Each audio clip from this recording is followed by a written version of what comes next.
கோவை மாவட்ட ஆட்சியர் அலுவலகத்தில் ராட்சத மரம் ஒன்று வேரோடு சாய்ந்ததால் பரபரப்பு ஏற்பட்டது. கூடுதல் தகவல்களை செய்தியாளர் கார்த்திக் வழங்க நாம் கேட்கலாம். வணக்கம் கார்த்திக், இந்த ராட்சத மரத்தை அப்புறப்படுத்த அங்கே என்ன நடவடிக்கை எடுக்கப்பட்டு வருகிறது? ஏதாவது சேதம் ஆயிருக்கா? விவரங்களை பதிவு பண்ணுங்க. வணக்கம். சற்று நிமிடங்களுக்கு முன்புதான் கோவை மாவட்ட ஆட்சியர் வளாகத்தில் இருக்கக்கூடிய மேஃப்ளவர் மரம் வேரோடு சாய்ந்தது. பெரிய அளவில் இருக்கக்கூடிய மரம் என்பதால் தற்போது அது வாகனங்கள் நிறுத்தமிடம் அருகே அந்த மரம் சாய்ந்ததால் உள்ளே இருக்கக்கூடிய வாகனங்கள் வெளியே எடுப்பதற்கும் வாகனங்கள் உள்ளே வருவதற்கும் தடையாக இருந்திருக்கு. உடனடியாக இங்க இருக்கக்கூடிய பாதுகாப்பு பணியில் இருந்த காவலர்கள் தீயணைப்பு துறையினருக்கு தகவல் கொடுத்தார்கள்.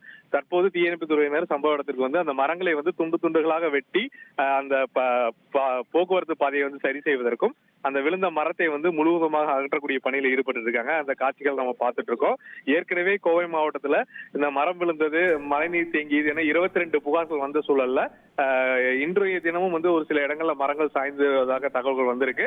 அப்படி வரக்கூடிய தகவல்கள் உடனடியாக மாவட்ட நிர்வாகம் சார்பில் தீயணைப்பு துறையினருக்கு தகவல் கொடுத்து இந்த மரங்கள் விழுந்ததை அகற்றும் பணியில் ஈடுபட்டு இருக்காங்க. அதன் ஒரு பகுதியாக இன்றைய தினம் சில நிமிடங்களுக்கு முன்பு மாவட்ட ஆட்சியர் அலுவலகத்திலே ஒரு மரம் விழுந்தது. தற்போது அதை அகற்றும் பணியில தீயணைப்பு துறையினர் மற்றும் பணியாளர்கள் ஈடுபட்டு வருகிறார்கள். நன்றி கார்த்திக், உங்களுடைய தகவல்களுக்கு. செய்திகளை உடனுக்குடன் தெரிந்து கொள்ள உடனே சப்ஸ்கிரைப் பண்ணுங்க.